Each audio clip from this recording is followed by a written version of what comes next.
This is Thomas. He is 35 years old, and today he is trying to calculate the exact moment his life stopped belonging to him. It didn't start with a sudden crisis. It started with a celebration, a handshake, and a contract that looked like a trophy, a 30-year mortgage. To the bank, it was just a performing asset. To Thomas, it was the ultimate proof that he had finally won the social game. He bought a massive suburban house for $800,000, not for shelter, but for validation. His neighbors looked at him across the fence and smiled. They approved of his debt because it matched their own. The ink was dry, the congratulations faded, and Thomas was left alone with the terrifying price of their opinion. And he is left alone with the math, the brutal, unyielding arithmetic of modern validation. The bank called it an asset. They gave him a gold-plated key. But an asset puts money into your pocket. This house only bleeds. To pay for the illusion, Thomas must sell his tomorrow. Every single morning, he wakes up at 6 a.m. to drive to a building he hates, to work for a man he doesn't respect. Before the mortgage, Thomas was dangerous. He could say no. He could walk away. Today, he is perfectly predictable. He swallows the disrespect and asks for more because a monthly amortization now owns his spine. The first of the month is not a date on a calendar. It is a ghost that follows him into every meeting, whispering, "Submit. You cannot afford to lose this desk." Thomas didn't buy a home from the bank. The bank bought his freedom, and they are renting it back to you, 9 hours a day, for the next 30 years. He looks into the corporate mirror and realizes the terrifying truth. He is a highly paid hostage of his own lifestyle. And that is when the room temperature drops to absolute zero. The social noise of approval fades away. The cold logic begins. Back to the desk, Thomas. The temporary clarity of the bathroom mirror evaporates, replaced by the humming neon prison of the open space. The manager approaches. He doesn't see a human being with a mortgage stress. He sees a default insurance policy that cannot quit. More reports. More uncompensated overtime.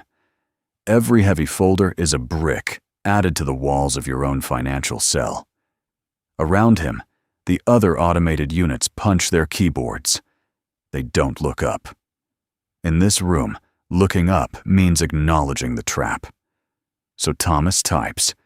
He sells his focus, his hours, his dignity, just to keep the bank from sending that polite, devastating email. Time loses its value. It is no longer a sequence of moments, but a currency paid directly to the amortization schedule. 9 p.m. The office is dark. The cube-headed peers have vanished to their respective cages. Only the hostage remains to finish the script.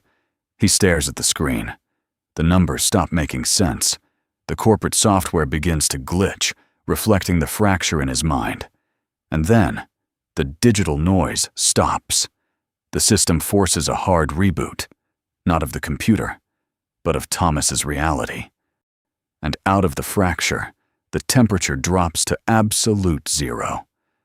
The auditor enters the workspace. He does not operate on emotions, Thomas. He doesn't care about your manager's threats. He is the metadata of your existence. Let's open the ledger. Let's see what your 30 years of compliance are actually worth to the machine. The concrete walls of the building melt away into infinite grid lines. Your cubicle was just an illusion. You were inside a spreadsheet all along.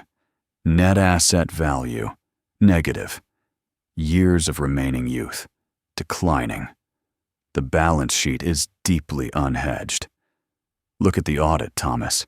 You traded your freedom for bricks, and now the bricks own the builder. Friday night. For the cube-headed masses, this is the escape hatch, the border closure between corporate slavery and temporary freedom. But not for Thomas. When Thomas looks at his glass, he doesn't see a drink. His brain automatically converts the price into minutes of his life, spent at his office desk. On Saturday, the ritual continues at the supermarket, a cathedral of consumerism designed to drain the leftovers of his weekly salary. Every item in his cart is a microtransaction with his prison warden. Food is no longer fuel. It is a maintenance cost for a labor unit. Dinner at the $800,000 house. Thomas sits across from his wife. Her head is a perfect cube, shaped by the same social expectations. She pushes a travel brochure across the table. She wants a vacation. She wants memories. Thomas only hears the sound of a spreadsheet recalculating. The pressure is invisible, but it carries the weight of a hydraulic press. To maintain her validation, he must sign away another year of his youth. Monday brings a new leak. The European car he bought to look successful in the corporate parking lot requires an expensive repair. The mechanic quotes a number. To anyone else, it's a broken alternator. To Thomas, it's 3 weeks of staring at his manager's fake smile just to break even. Fueling the vehicle becomes an act of self-sabotage. He is pouring liquid cash into a machine whose only purpose is to transport him back to his cubicle. 3 a.m. The house is perfectly silent, but Thomas's mind is a stadium of screaming arithmetic. In the dark, the illusion of ownership completely dissolves. The walls don't protect him. They cage him. The auditor does not sleep, Thomas. He doesn't rest because compound interest never takes a night off. Your life is a deficit, Thomas. Every breath you take in this bed is billed at prime rate plus 3%. You wanted to look like a king to your neighbors. Now, you are just a line item waiting to be balanced. Dawn arrives. The ghost of the first of the month doesn't leave with the sun. It just changes its clothes and follows you into the kitchen. He walks outside. The cube-headed neighbors wave again. Their approval is a luxury product. Thomas cannot stop financing with his health. The commute, a gridlock of identical steel boxes carrying identical debt units to their respective processing facilities. The vehicle is not an asset. It is a depreciating cell on wheels, designed to extract the remaining interest from your focus. By noon, the exhaustion becomes physical. You are no longer running the script. The script is burning through your battery. The brain attempts a micro-rebellion, a silent scream that ripples through the spreadsheet but leaves the face completely blank. The system detects the drop in performance. It immediately serves you new advertisements, new objects to buy, new traps to lock your spine. Desperation leads to anomaly. Thomas seeks a loophole, a crack in the accounting matrix where the rules don't apply. He leaves the grid. He goes underground, looking for others who realized that the social contract was a scam. Welcome to the liquidation room, a circle of highly paid hostages gathered in a concrete garage, sharing the metadata of their misery. One by one, they confess. Not crimes, but amortizations. My name is Unit 4, and I owe $900,000 for a lifestyle I don't enjoy. But the matrix doesn't allow unhedged assemblies. You cannot organize a default in the dark without the system noticing. The spreadsheet forces an update. The auditor enters the garage. He doesn't negotiate, Thomas. He doesn't audit a group. He audits the individual line item. The assembly is neutralized. And just like that, the noise is gone. There is no support group, Thomas. There is only you, your balance sheet, and the entity that enforces the math. The garage is gone. The others are gone. There is no underground rebellion, because the matrix doesn't actively fight you. It just waits for you to calculate your options. He goes back to his expensive cage. The mail on the floor accumulates like dead leaves, each envelope carrying a micro-dosage of anxiety. When the pressure inside the skull becomes unmanageable, the modern worker seeks professional assistance, a technician for the broken software. The therapist nods. He listens. But he operates within the same grid. He doesn't offer freedom. He offers tools to make the confinement tolerable. He prescribes a chemical bypass, a tiny pill to mute the internal alarm system so you can go back to your desk without screaming. Thomas swallows the compliance. He forces the chemistry down his throat, paying $60 a month for the privilege of feeling nothing at all. The signal fades. The gray walls of the cubicle maze become blurry and soft. The edges of his panic are rounded by the pharmaceutical blanket. The manager screams, but the sound waves are muffled by the serotonin inhibitor. The hostage has been successfully sedated for another production cycle. Home is no longer a battlefield. It's a terminal. He walks past the cube-headed demands of his lifestyle like a ghost drifting through a graveyard. In the silence of the bathroom, the numbness wears off. The math remains. The chemicals can only delay the audit. They cannot delete the data. Because the system doesn't like a stagnant line item. If you stop feeling the pressure, the administrator increases the load. A hard overwrite is initiated. The grid lines return, sharper than before. You thought a chemical shield could protect your balance sheet, Thomas? The administrator owns the pharmacy, too. Let's recalculate your net worth under the influence of synthetic peace. Spoiler, the deficit is still expanding. The audit accelerates. Your focus is officially repossessed by the spreadsheet. The chemical numbness wears off, leaving behind a cold, hard crystal of pure clarity. Thomas decides to do the unthinkable. He starts to type. Not a report, not a spreadsheet analysis, a resignation letter. The ultimate declaration of non-compliance. To the bank, this letter is a breach of contract. To his manager, it is a rebellion. To Thomas, it is a key out of the cage. He walks down the executive corridor. The air is heavy. Every step away from the desk feels like lifting a concrete block. He drops the paper on the mahogany desk. The manager doesn't get angry. The system doesn't scream. It merely expands to absorb the shock. You want to quit, Thomas? The silence asks. With what capital? With what security? Who balances your ledger tomorrow? The mortgage contract doesn't care about your mental health. The interest rates do not respect your desire for freedom. You signed away 30 years of mornings, Thomas. You cannot simply rewrite the script because your spine is tired. The manager fades. The intermediate layer is removed.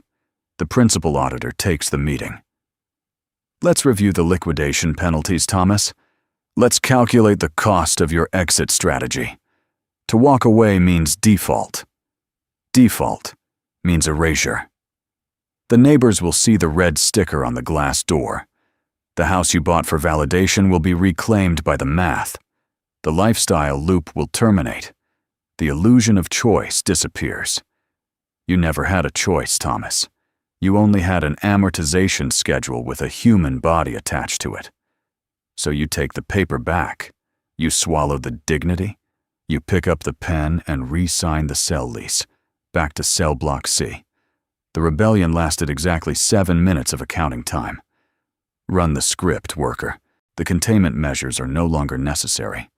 When the subject fully accepts the debt, the walls of the cell can be removed. Your tools are repossessed.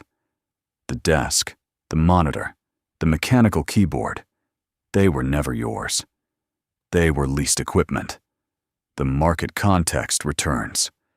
You are no longer an employee in a building. You are a single data point navigating a massive macroeconomic index. Every fluctuation in the index affects your internal balance. The system trades on your remaining vitality in real time. Look up, unit. The sky is no longer an atmosphere. It is a ledger running an infinite compilation script. The chief administrator descends to verify the structural alignment. The ledger must close without anomalies, initializing deep scan, evaluating asset retention, remaining productivity cycles, and psychological stability. Subject identification, confirmed. Credit history, locked. Future earnings potential, fully collateralized. Isolation sequence complete. To prevent contamination of the broader market, the underperforming asset is placed in quarantine. You are no longer a name on a payroll, Thomas. You are a reference code in a data silo, waiting for depreciation. The floor beneath you is not stable. It is a declining balance sheet, eroding with every passing second of inactivity. Every non-financial data point in your memory is being systematically cleared. The past is an unhedged cost. Delete it. Gripping onto the margins will not save you. The spreadsheet doesn't have friction. It only has inputs and outputs. Welcome to the deep storage. This is where the expired focus goes to make room for the fresh, unencumbered graduates. Terminal velocity reached. Balance check initiated. Let's see what remains after the hard reset. The recalculation begins. Every morning you sold to the cubicle maze is now being weighed against your remaining biological runtime. Capital asset. Youth. Current valuation. Depreciating. The system runs the simulation to see how much focus can still be extracted before liquidation. An adjustment is made for stress, lack of sleep, and pharmaceutical compliance. Years of life are subtracted to balance the current debt. Physical toll. Immediate. The interest rates on your lifestyle are paid directly in bone density and neural degradation. Harvesting sequence initiated, converting the final reserves of creative energy into standardized office output. The script runs at maximum capacity. Content generated. Compliance verified. The asset is performing at peak efficiency while burning its core. Resource exhausted. The amortization period is concluded. Total utility value extracted from the human shell, 100%. The system flags the item for replacement. An empty container cannot secure a mortgage loop. Erasure protocol. Removing the non-performing asset from the live ledger to clear space for the next fiscal year. Only the metadata remains. The glasses that looked at the spreadsheet for 30 years are now the property of the institution.